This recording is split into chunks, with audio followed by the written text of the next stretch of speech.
Bismillahirrahmanirrahim. Assalamualaikum warahmatullahi wabarakatuh. Kita mulai kuliah kita di pertemuan ke-6 ya, karena sebelumnya pertemuan ke-5 kita kuis. Jadi di hari ini kita akan belajar mengenai pembayaran internasional.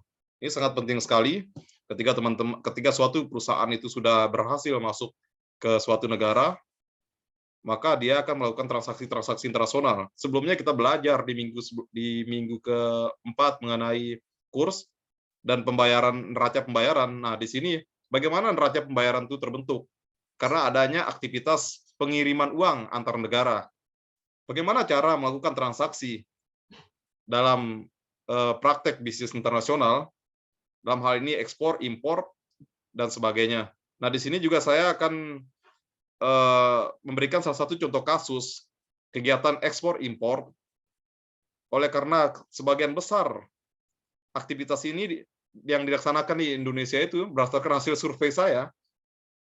Ketika di Kemendak saya tanyakan eksportir sama importir, mereka hampir semua perusahaan-perusahaan itu sudah melakukan aktivitas eksimnya itu lewat Alibaba. Jadi Alibaba itu ada dua, ada Alibaba dan AliExpress. Nanti kita jelaskan di ujungnya presentasi saya. Oke.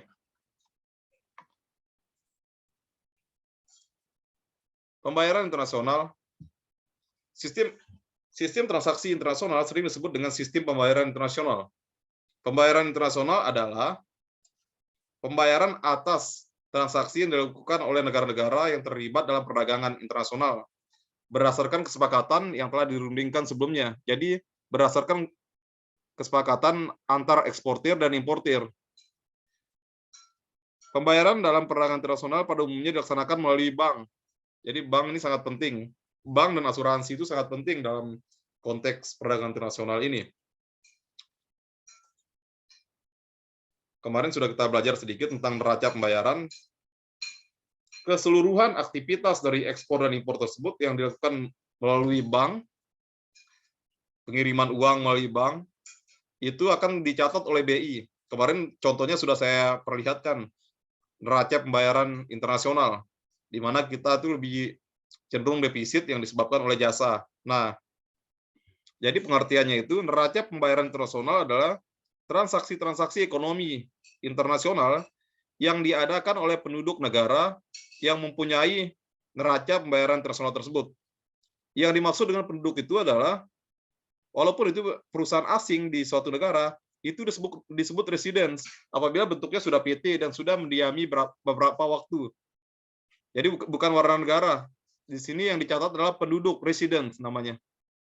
Ya, mau itu orang asing yang tinggal di Indonesia juga dicatat sebagai penduduk.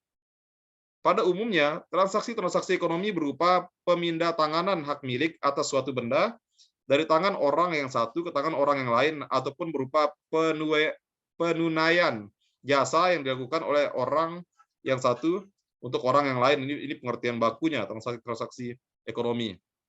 Selain itu, perubahan susunan dan nilai hutang piutang serta kekayaan penduduk negara bersangkutan di negara lain juga tercakup dalam istilah transaksi ekonomi internasional yang dicatat pada neraca pembayaran. Nah, itu sedikit tentang neraca pembayaran. Oleh karena adanya transaksi internasional, maka itu baru bisa kelihatan seberapa besar kita ngekspor, kita mengimpor itu tercatat di bank dan tercatat di data BI. Nah, yang hari ini akan kita tekankan ke cara dan alat transaksi internasional. Dalam kontrak-kontrak bisnis internasional, kejelasan dan aspek keamanan dalam cara pembayaran menjadi hal yang sangat penting. Jadi ketika kita mau ngimpor barang dari China, itu saya juga pelakunya juga. Kita harus ada kesepakatan mengenai cara pembayaran, apakah butuh DP segala macam, itu ada caranya di kontrak. Dipilihnya cara pembayaran yang tepat selain dapat memberikan jaminan keamanan, juga dapat memberikan kemudahan. Misalnya dalam transaksi ekspor impor dipilihnya cara pembayaran advance payment atau DP, pembayaran di muka. Biasanya kalau importer dan eksporternya itu belum saling mengenal, maka si penjualnya itu cenderung akan meminta uang dulu, baru barangnya dikirim, takut dia ditipu. Tapi kalau sudah kenal akan lebih mempermudah dalam beberapa bentuk cara pembayaran ke depannya. Yang pertama, pembayaran yang pertama adalah advance payment atau dengan cash payment, pembayaran di muka. Semuanya dibayar di muka. Pembayaran dilakukan dengan menggunakan cek atau transfer atau apapun itu melalui bank pada saat barang dikirim oleh eksportir atau sebelumnya. Jadi biasanya itu kalau belum kenal, eksportirnya itu akan minta dibayarkan dulu baru barangnya dikirim untuk memperkecil resiko dari si supplier atau dari sisi eksportir itu. Biasanya eksportirnya itu biasanya jujur, yang nggak jujur itu importirnya. Biasanya eksportirnya itu kalau kita ngimpor barang dari luar negeri itu biasanya sudah punya nama di baik di Alibaba maupun di marketplace yang lain. Yang tentunya kalau kita mengimpor barang itu porsinya besar. Yang bisa mengakomodasi itu adalah Alibaba. Nah, cara advance payment ini sangat baik bagi eksportir yang keadaan keuangannya juga lemah dan belum kenal baik dengan importir. Jadi dia minta DP atau pembayaran di depan dulu, baru barangnya dibuat. Mungkin di sana di luar negeri itu UMKM atau di Indonesia juga pelaku UMKM biasanya juga minta seperti ini. Metode pembayaran ini disebut juga dengan pembayaran uang di muka, kalau bahasa Indonesianya. Advance payment merupakan salah satu bentuk cara pembayaran non-LC. Nanti kita jelaskan apa itu LC. Karena ini langsung duit, langsung uang, yang dikenal dalam berbagai kontrak bisnis, termasuk kontrak bisnis yang bernuansa internasional. Nah, ada variasi lainnya. Bentuk-bentuknya ada macam-macam sebenarnya dalam penerapannya. Variasi lain adalah partial, payment with order. Bisa dibayar separuh dulu. Gitu. Pembeli hanya membayar sebagian dari harga terlebih dahulu. Ini istilahnya partial, payment with order. Misalnya hanya membayar harga barang saja. Nanti untuk sementara asuransinya itu atau biaya pengirimannya itu dibayar oleh si pemilik barang atau eksportir. Biaya-biaya lain sesuai dengan yang diperjanjikan, misalnya ongkos angkut, asuransi, dan biaya lainnya akan dibayarkan oleh penjual setelah penjual melakukan kewajiban mengirimkan barang. Jadi barangnya dikirimkan dulu, ada bukti barangnya, baru uangnya dikirimkan. Penagihan sisa pembayaran oleh penjual umumnya dilakukan dengan mempergunakan sistem collection. Nanti ada penjelasannya. Kontrak bisnis yang mendasari transaksi seperti ini harus diperkuat dengan berbagai klausula yang dapat menjamin kepentingan pembeli. Misalnya klausula tentang ganti rugi atau sanksi dan sebagainya. Jadi bagaimana pintar-pintarnya konsultan hukumnya eksportir yang menjual ataupun membeli.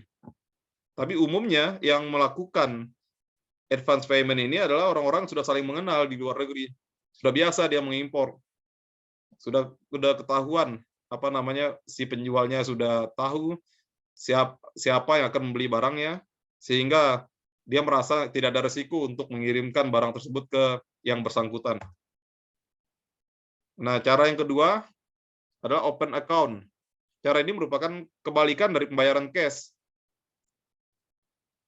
Nah, dengan cara open account, barang telah dikirim kepada importir tanpa disertai surat perintah membayar serta dokumen-dokumen. Pembayaran dilakukan setelah beberapa waktu atau terserah kebijakan importir. Jadi di sini belum dibayar di muka. Cara pembayaran dengan open account akan sangat menguntungkan bagi pembeli. Kalau yang tadi itu menguntungkan si penjual, sekarang menguntungkan pembeli. Karena melalui sistem ini, pembeli terlebih dahulu melihat barang yang dikirimkan oleh penjual. Nah, kalau misalnya ada teman-teman mau jadi eksportir, kalian lihat di sana yang ternyata yang membeli itu udah biasa dia membeli barang atau sudah kenal, ya kita berikan seperti ini. Kalau dengan catatan kita juga tidak begitu butuh uang dalam waktu dekat gitu. Artinya ada untuk modal membuat barangnya itu ada. Pembeli dapat melihat dan memeriksa terlebih dahulu spesifikasi barang diperjanjikan. baru kemudian melakukan pembayaran. Ini keuntungan dari open account. Menguntungkan dari sisi pembeli. Jangan-jangan barangnya jelek atau barangnya tidak layak jual segala macam, kita nggak perlu bayar, kita reekspor aja. Di sisi lain, risiko dapat muncul di pihak penjual untuk open account. Apabila pembeli tidak melakukan pembayaran atau melakukan pembayaran tidak tepat waktu. Karena dalam bisnis ekspor impor ini, waktu itu sangat berharga. Jadi kalau telat membayar sendiri ada dendanya, ada asuransinya, ada macam-macamnya. Ketika barang tidak diambil di pelabuhan itu juga ada dendanya per hari, per kontainer itu ada berapa juta yang harus dibayar per jam. Bukan per hari, per jamnya itu berapa. Penjual akan rugi karena telah menanamkan modal atas harga barang dan biaya-biaya lain yang dikeluarkan untuk kepentingan ongkos pengangkutan dan biaya asuransi. Keuntungan cara pembayaran seperti ini sama seperti pada pembayaran dengan advance payment, yaitu dapat mengurangi biaya jasa perbankan. Ya. Kemudian ada ini yang paling banyak digunakan ya, LC, Letter of Credit. LC adalah suatu surat yang dikeluarkan oleh bank atas permintaan pembeli barang importir, di mana bank tersebut yang menyetujui dan membayar wesel yang ditarik oleh penjual barang atau eksportir. LC merupakan suatu alat pengganti kredit bank dan dapat menjamin pembayaran bagi eksportir. Jadi LC ini bisa diagunkan. Pihak yang terkait dengan LC adalah opener atau importir sebagai yang membuka LC tersebut, kemudian issuer itu pihak bank yang mengeluarkan LC, beneficiary atau penjual yang memanfaatkannya, dalam hal ini eksportir, dan dalam praktiknya ada satu pihak lagi yaitu confirming bank, yaitu bank di negara eksportir. Pada saat ini lebih dari 50% pembayaran internasional menggunakan LC, karena metode ini mempunyai beberapa kelebihan antara lain. Ini teman-teman hafalkan kelebihan dan kekurangan dari LC. Yang pertama, kelebihannya, adanya jaminan pembayaran bagi eksportir atau penjual. Jadi udah dijamin oleh bank bahwa dia itu akan terima selama LC-nya itu asli segala macam, sudah dijamin mendapatkan uang. Karena bank yang menjadi pihak yang menjamin. Kemudian adanya jaminan penerimaan barang bagi importir melalui perbankan yang akan menyerahkan pembayaran sesuai dengan syarat-syarat yang ditetapkan dalam LC. Yang ketiga, adanya fasilitas kredit eksportir atau importir melalui perbankan. Yang keempat, adanya fasilitas hedging. Kemudian beberapa hal yang harus diperhatikan dalam LC adalah yang pertama, sifat LC apakah revocable atau irrevocable. Nanti kita lihat apa itu irrevocable. Kemudian tanggal expirednya LC. Kemudian tanggal pengapalan. Yang terpenting itu nomor 2, nomor 3 dan nomor 2 dan 3. Kalau syarat-syaratnya nanti pembeli yang menentukan syarat-syarat dalam LC, misalnya apakah dapat dilakukan transshipment atau partial equipment, partial shipment. Yang diperhatikan cuma tanggal pemakalan dan expirednya. Ini yang penting. Pembukaan kredit atau importir membayar semua kewajiban kepada issuing bank yang mengeluarkan LC tersebut setelah dinotifikasi bahwa semua dokumen telah datang. Jadi bank dulu yang menjamin, baru kita bayar setelah dokumen-dokumennya datang. Ya, pihak bank akan mengirimkan dokumen asli kepada pembuka kredit sebagai dasar untuk meminta barang dari pengangkut. Dengan mempergunakan LC, pembayaran akan menjadi lebih mudah, aman, dan terjamin kelengkapan dokumen pengapalan serta risiko dapat dialihkan kepada bank. Jadi yang mengambil risiko atas LC tersebut bukan eksportir maupun importir, jadi bank. Selain itu, bagi eksportir, LC juga dapat dijadikan jaminan untuk memperoleh pinjaman. Jadi ketika si eksportir itu pegang LC-nya, dia bisa mengambil kredit di bank karena ada nilai dari LC tersebut. Kemudian cara pembayaran keempat itu commercial bills of exchange. Merupakan cara pembayaran juga yang paling umum dipakai. Sering disebut draft atau trade bill. yaitu surat yang ditulis oleh penjual yang berisi perintah kepada pembeli untuk membayar sejumlah uang tertentu pada waktu tertentu di masa datang, yang biasanya disebut dengan trade draft. Trade draft atau draft perdagangan. Ini istilah perdagangannya, trade draft. Jenis draft terdiri dari clean draft dan documentary draft.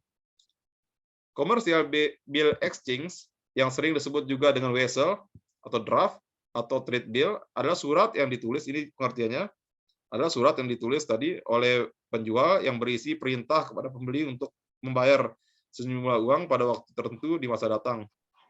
Surat perintah semacam ini juga sering disebut dengan wesel, ini sama ya. Oke. Selanjutnya, cara pembayaran selanjutnya yang kelima adalah collection. Collection merupakan cara pembayaran dengan mempergunakan jasa bank untuk melakukan penagihan. Jadi kita serahkan kepada bank untuk menarik tagihan kepada importir. Eksportir bertindak sebagai prinsipal yang memberikan kepercayaan kepada bank untuk melakukan penagihan kepada importir pembeli. Bank yang menerima amanat untuk melakukan penagihan atau remitting bank setelah menerima dokumen akan meneruskan ke collection, penagihan. Remitting bank setelah menerima dokumen collection selanjutnya meneruskan dokumen tersebut ke collecting bank dengan mempergunakan collection instruction. Collection bank inilah yang akan meneruskan dokumen kepada pihak yang harus membayar. Ini agak ribet, tapi dalam prakteknya itu tidak ribet. Banyak ahlinya. Teman-teman cukup asal tahu aja ketika teman-teman menjadi eksportir maupun importir, asal tahu aja jenis-jenis cara pembayaran seperti ini. Ahlinya udah banyak, kita ke bank pun sudah dibantu nanti. Yang terpenting bagi teman-teman persiapkan barangnya, apa yang mau dijual, apa yang mau dibeli.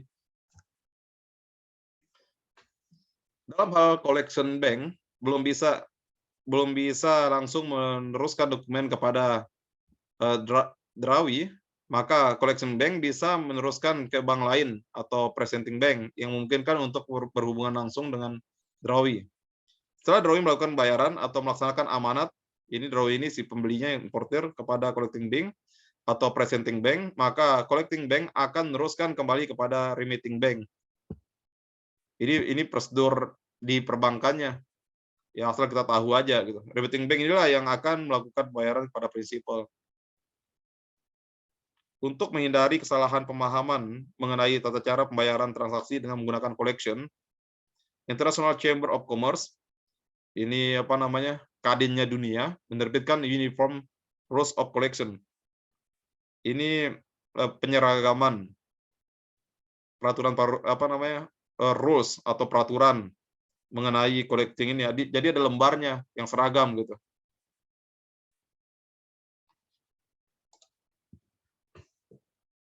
Oke. Ini kalau ini termasuk prosedur-prosedur perbankan. Dalam dokumen agent payment, penjual atau eksportir menahan dokumen-dokumen pemilik barang dan hanya menyerahkan dokumen ekspor setelah adanya pembayaran dari pembeli. Dalam dokumen agent acceptance, eksportir atau penjual akan menyerahkan dokumen ekspor setelah pembeli importir telah melakukan akseptasi. Ini prosedur-prosedurnya, teknisnya. Kemudian, cara pembayaran ke-6, konsinyasi namanya. Konsinyasi sebenarnya merupakan variasi lain dari cara pembayaran dengan open account. Melalui konsinyasi, penjual yang terlebih dahulu mengirimkan barang. Jadi ini juga termasuk kebalikan dari advance payment. Konsinyasi ini. Kalau pada open account, pembeli mengirimkan harga pembelian setelah barang dikirimkan atau pada waktu tertentu yang disepakati setelah barang dikirimkan oleh penjual, maka pada konsinyasi ini perbedaannya ya. Pembeli berkewajiban mengirimkan harga pembayaran barang setelah pembeli berhasil menjual barang tersebut kepada pihak ketiga. Jadi teman-teman yang bertindak sebagai importir, ketika barang diterima, belum berkewajiban membayar dulu dengan metode konsinyasi ini. Teman-teman bayar dulu, jual dulu barang-barang yang diimpor. Setelah laku, baru teman-teman membayar barang yang dibeli dari eksportir.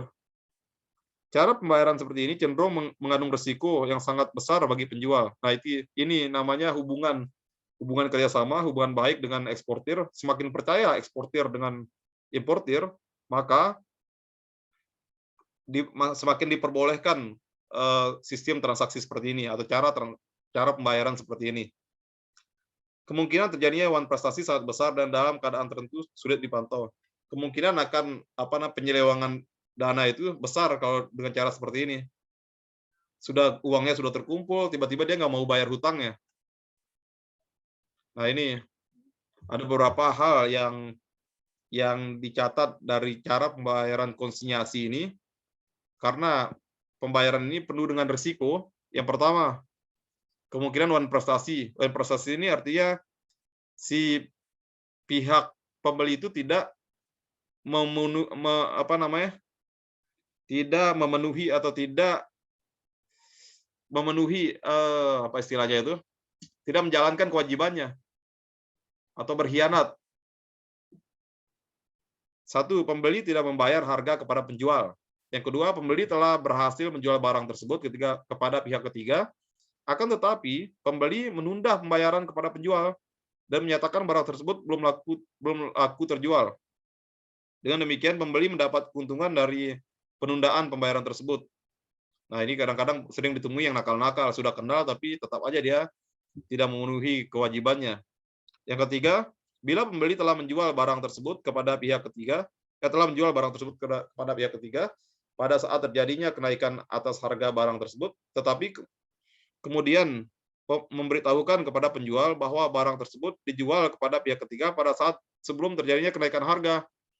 Padahal pada perjanjian itu apabila terjadi kenaikan harga, maka si pembeli atau importer itu biasanya harus melaporkan juga bahwa barang tersebut dijual ketika kenaikan harga. Tetapi pada prakteknya mungkin sebagian banyak terjadi, barang tersebut dijual dengan harga yang dengan asumsi belum terjadi kenaikan. Jadi si pembeli ini mengambil margin dari situ pada sistem konsinyasi ini. Oleh karena besarnya kemungkinan risiko yang mungkin dialami oleh penjual, maka dalam kontrak-kontrak yang mempergunakan cara pembayaran konsinyasi seperti ini dilengkapi dengan klausula yang tegas tentang ganti rugi atau sanksi dalam hal terjadinya wan prestasi. Mengingat risiko dalam kontrak konsinyasi, maka umumnya kontrak-kontrak konsinyasi jarang dipergunakan. Tetapi pada prakteknya banyak yang dipergunakan. Apabila teman-teman sudah dipercaya gitu oleh prinsipal, banyak, kecuali oleh pihak-pihak yang telah lama saling mengenal baik, mengetahui reputasi masing-masing, dan yang terpenting para pihak telah berulang kali melakukan transaksi atau kerjasama bisnis seperti ini. Meskipun demikian, kontrak-kontrak yang mempergunakan cara konsinyasi dalam pembayaran juga mempunyai berbagai keuntungan. Satu, bagi penjual, eksportir akan memperoleh keuntungan berupa kemudahan untuk memasarkan barangnya di luar negeri. Artinya, apabila perusahaan-perusahaan besar di luar negeri sana, kalau misalnya mereka terlalu menghitung banyak risiko, kemungkinan besar barangnya itu tidak mudah diserap oleh pasar. Jadi kita kalau harus berani mengambil risiko. Harus mudah kalau sudah pabrikan kita besar ya udah kita percaya aja gitu. Saling percaya. Karena cara ini banyak diminati importir. Terutama importir-importir negara berkembang seperti Indonesia itu umumnya tidak punya uang, sebagian besar itu tidak punya uang, teman-teman. Banyak importir-importir di tempat kita itu tidak punya uang. Mereka jual dulu barang orang, baru mereka kirim uangnya setelah barangnya laku. Bagi importir, sangat menguntungkan karena tidak perlu mengeluarkan dana untuk pembayaran harga barang terlebih dahulu. Nah, seperti saya katakan tadi, bahwa dalam prakteknya, ekspor-impor itu, transaksi segala macam itu sekarang menggunakan Alibaba. Kalau baik itu mesin produksi, bahan-bahan baku, terutama yang dari China yang harganya lebih murah ya, bahan baku, mesin-mesin produksi. Kalau teman-teman mau jadi importir, misalnya mesin kopi yang harganya mahal di sini, teman-teman bisa jual lebih murah itu. Tapi Alibaba ini cuma melayani pembelian dengan grosir. Makanya ini banyak digunakan oleh importir. Tapi ada juga Alibaba Express namanya, ya seperti marketplace biasa. Berbeda dengan marketplace lain, Alibaba memang tidak menyediakan layanan order di website langsung. Dengan kata lain, kita harus menghubungi penjual lewat fitur chat atau telepon. Nah, di sini cara pembayaran seperti ini nanti kita lakukan di luar website. Nanti ada pembicaraan tersendiri dengan si penjualnya. Kita mau pakai apa pembayarannya? Kalau dia baik, kita baru kenal, dia kasih kita konsinyasi, tergantung dari cara kita. Teman-teman, perlu saya ingatkan bahwa impor itu tidak selalunya jelek. Kalau kita impor misalnya produk-produk seperti mesin-mesin, mesin pengolahan yang kita gunakan sebagai alat untuk kita berproduksi, dan syukur-syukur kita juga setelah itu bisa mengekspor barang hasil produksi kita ke luar negeri. Selama barang itu adalah barang modal yang kita impor. Nah, ini ada perbedaan antara Alibaba dan AliExpress. Alibaba melayani pembelian grosir, dan kebanyakan penjual adalah para supplier. Nah, jadi kita nggak zaman saat ini itu tidak perlu lagi kita mencari-cari supplier di luar negeri. Kita tinggal buka Alibaba, kita butuh mesin apapun ada. Kita berminat tadi mau jual mesin kopi, karena yang dijual oleh perusahaan-perusahaan di Indonesia ini mahal-mahal. Misalnya dijual, itu harganya 5 juta. Di toko terkenal misalnya, saya nggak sebutin tokonya, di Alibaba tuh bisa kita dapat 3 juta. Tapi kita harus beli minimal 100 misalnya. Untuk transaksi di website Alibaba, penjual dan pembeli harus saling berkomunikasi untuk dapat menentukan sebuah kesepakatan dan melakukan transaksi di luar sistem website. Nah, jadi kita harus melakukan kesepakatan dulu lewat chat dan lain-lainnya untuk menentukan cara pembayarannya. Sementara itu, untuk AliExpress yang bukan grosir, yang mungkin belinya boleh 5 atau 10, pembeli dan dapat melakukan pembayaran langsung yang dilakukan lewat website AliExpress. Hampir sama dengan marketplace yang lain lah. Nah, kalau di Alibaba itu ada minimum order quantity. Misalnya 100, itu harganya berapa, 500, itu harganya berapa. Teman-teman kalau mau mengimpor banyak sekali, silakan buka Alibaba, impor produk-produk seperti apapun itu mainan, bahan baku kosmetik. Teman-teman kalau mau buka brand sendiri, skincare sendiri, itu bisa. Tinggal di branding aja di sini. Pembayaran di Alibaba bisa menggunakan berbagai cara seperti transfer antar bank, ini contohnya tergantung kesepakatan. PayPal down payment, pakai LC, pakai tadi konsinyasi, segala macam tergantung dari kesepakatan. Karena pembayarannya itu tidak melalui website, bisa langsung ke si supplier itu, tergantung dari nego kita yang dilakukan melalui chat yang disediakan oleh pihak Alibaba. Ini cara pembuat akunnya itu bisa ditelusuri sendiri. Nah, cara belanjanya pun berbeda dengan yang lain ya. Pertama kita membuat akun dulu, kemudian memilih produk, kemudian melakukan order. Setelah menentukan produk yang hendak dibeli, kita bisa langsung menghubungi supplier untuk melakukan pemesanan. Jadi supplier yang tadi yang saya katakan itu supplier besar, marketingnya pun marketing besar. Nanti kita bisa bernegosiasi di situ mengenai cara pembayaran, terus siapa yang lebih dulu membayar asuransi, apakah asuransinya dibayar di Indonesia atau di sana, bagaimana, terus jenis metode pengiriman barangnya, bisa dengan FedEx, DHL, TMS dan sebagainya. Kemudian membayar transaksi, jika ingin membayar transaksi dengan rupiah, nah kita di sini kalau kemarin kita harus dengan kurs segala macam, kita juga bisa pakai Western Union yang ada di Alfamart atau Indomaret. Jadi ekspor dan impor saat ini sudah bukan hal yang susah lagi. Teman-teman bisa kunjungi website laman YouTube-nya eksportir muda itu, saya lupa namanya dia. Kalau teman-teman punya barang, saya harapkan teman-teman ini mulai tertanam di benaknya untuk menjadi eksportir nanti atau pelaku bisnis internasional. Kemudian yang keenam, tinggal menunggu barang sampai rumah ketika sudah melakukan proses pembayaran. Dan ada proses-proses cukai segala macam. Oke, teman-teman, ada pertanyaan?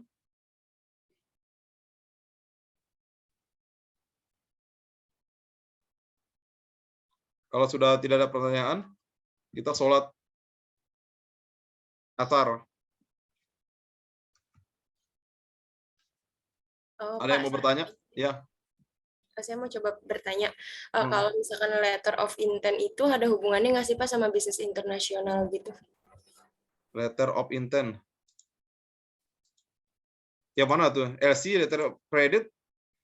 Enggak Pak, jadi saya mau tanya kayak gini loh, kalau misalkan ada bisnis nih, kayak contohnya pasir silika dengan tongkang kayak gitu, itu bisa dibilang dengan bisnis internasional nggak sih Pak? Karena kan di pasir silika ini peminatnya itu dari negara-negara luar gitu, kayak kita ekspor ke Thailand, Singapura, dan lain-lain, itu bisa termasuk bisnis internasional nggak sih Pak? Iya, termasuk bisnis internasional.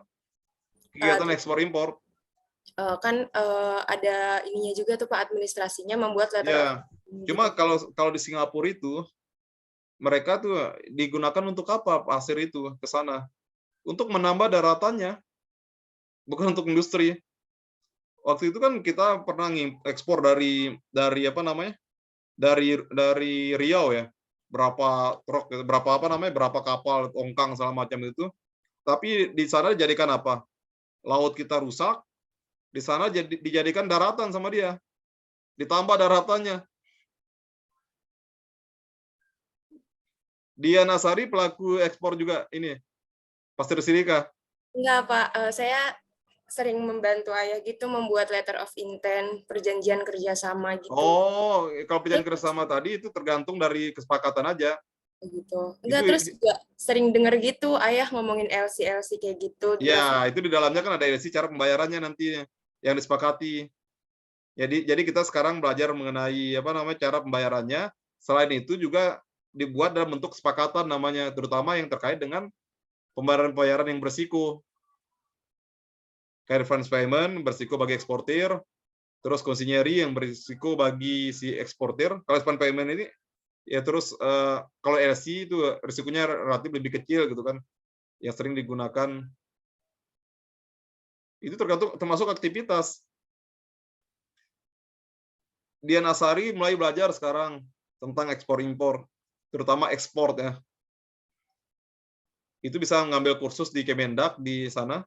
Itu akan diajarkan bagaimana cara mengekspor, mencari pasar di luar negeri, mencari mitra-mitra bisnis di dalam negeri.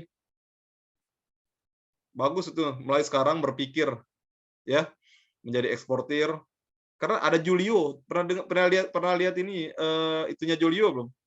YouTube-nya Julio, nanti lihat ya. Pak. Ya Yasid yang lihat ya. Nah, itu simple banget sebenarnya. Kita cukup bergabung dengan komunitas, kita nggak, ya ini kan saya kasih tahu cara-cara pembayaran ini secara teoritis. Nanti prakteknya kan lebih mudah.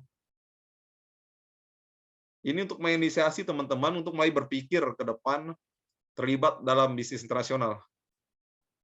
Ekspor impor, mau ekspor silika, ekspor batu bara, ekspor yang paling banyak dilakukan oleh Julio itu adalah ekspor apa namanya? Arang, batu kelapa. Dia itu harganya keuntungannya juga luar biasa besar itu. Atau mau lihat-lihat produk impor di Alibaba, bisa langsung lihat website Alibaba, ada banyak sekali yang bisa kalian lakukan di sana. Mau impor jilbab, di sana di Cina itu jilbab mungkin kerudung yang harganya di sini ya yang kualitasnya bagus, harganya 70.000 misalnya. Di sana itu bisa kita beli 100, itu harganya bisa 20.000 dan dijual sini berkali-kali lipat. Batik pun dijual di sana. Tapi silakan teman-teman melihat mau impor apa atau mau ekspor apa lewat Alibaba juga bisa. Jadi dulu kalau zaman dulu itu proses ekspor impor itu susah sekali, sekarang mudah sekali. Oke, Dian? Oke, Pak. Terima kasih, Pak. Kamu belajar itu ya, belajar ekspor impor ya. Iya, Pak. Oke. Oh, sama bapaknya. Bapaknya kerja di mana? Eh, Konsul- Bapak sih kalau misalkan ngurusin kayak gitu tuh di luar dari pekerjaannya gitu, Pak. Jadi dia termasuk kayak orang tengah gitu ya, yang menyampaikan ke pihak sana dan ke pihak situ gitulah, Pak. Kurang. konsultan ya, konsultan ekspor impor. Ya, belajar ya ke situ. Oke, Pak. Makasih. Ya, sama-sama. Ada lagi? Kalau nggak ada kita sholat ya. Cukup sampai di sini.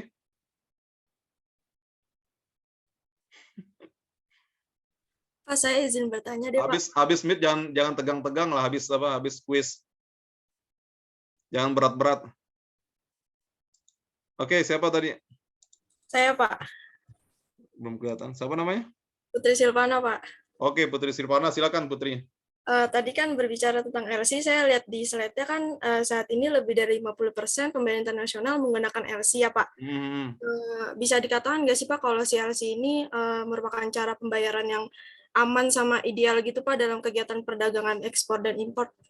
Iya, dia itu aman, sangat aman. Tetapi kerugiannya itu ada biayanya.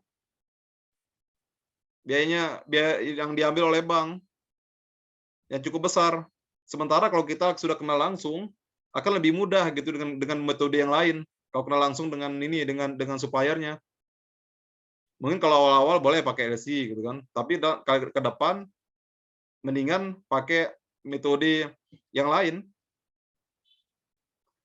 Terutama konsinyasi yang paling kalau Anda tergantung sebagai apa? Sebagai importir misalnya kan. Tapi kalau sebagai eksportir ya ini, yang paling aman ya ini. Ya. Baik, Pak. Terima kasih. Oke, Silvana. Nanti teman-teman saya harapkan belajar ekspor impor ya teman-teman ya. Entah kalian nanti semester berapa, nggak tahu biayanya nggak terlalu mahal biayanya. Itu sebagai bekal kalian nanti kalau kalian nggak dapat kerja, bisnis sendiri itu lebih banyak uangnya, ya.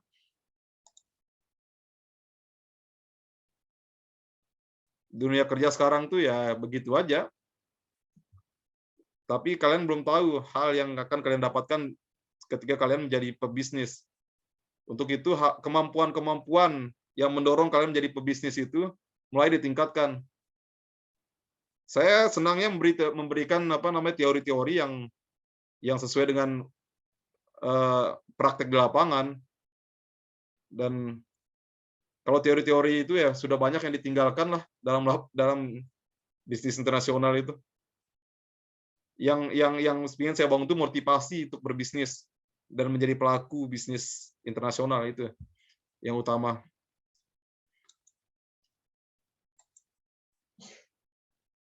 Teman-teman kalau jadi guru sambil jadi eksportir bisa. Ngerti bisnis, dapat pahala dengan cara mengajar, dapat uang dari berbisnis, ya. Jangan sepelekan, kalian jadi guru itu pahalanya besar.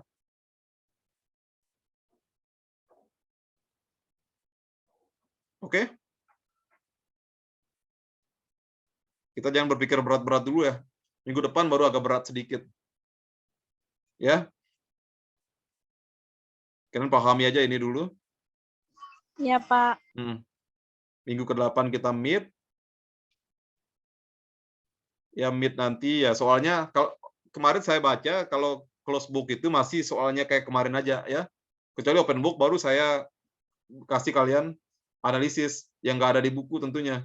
Tapi kalau close book ya masih kayak kemarin aja. Saya rasa kemarin itu berapa persen itu udah bagus saya lihatnya. Teman-teman udah mulai mengerti lah. Oke? Kuliah hari ini sampai di sini ya. Untuk yang ngambil SKB minggu depan kalian ke lapangan ya. Hari Rabu. Bukan minggu depan, hari Rabu ini. Kalian ke lapangan, kirimkan fotonya lewat PJ. Ya. Kalau butuh surat nanti dibuatin suratnya. Nanti buat draftnya kalau butuh surat, tapi saya rasa nggak perlu segitunya ya. Ada yang minta surat nggak dari yang kalian kunjungi? Kemarin sih yang kelas 1 lagi, kelas pemasaran jasa ada yang minta surat. Kemarin sudah kita draft bareng-bareng suratnya untuk ditandatangani sama Korprodi lewat Mbak Ririn. Kalau SKB belum butuh surat Siti Nur Aziza. Kenapa, Pak? Belum butuh surat Kemarin lapangan. sih belum survei langsung sih, Pak. Ya udah. Surveinya itu hari Rabu ini ya, ada buktinya ya. Ya. Makanya jadi Rabu ini kita ganti dan kegiatan PBL. Seharusnya PBL itu 3 kali, tapi jangan banyak-banyak, 1 kali aja dulu. Saya lihat dulu apakah kalian dengan 1 kali aja udah bagus. 1 kali sekarang, 1 kali setelah Meet nanti PBL ya. Oke, demikian hari ini. Singgi, Putri, ada Dian, Mustika. Saya akhiri kuliah saya hari ini. Saya harapkan teman-teman semangat dan mendapatkan nilai A di semua ujian. Demikian, wassalamualaikum warahmatullahi wabarakatuh. Waalaikumsalam. Makasih, Pak. Makasih, Pak. Terima kasih, Pak.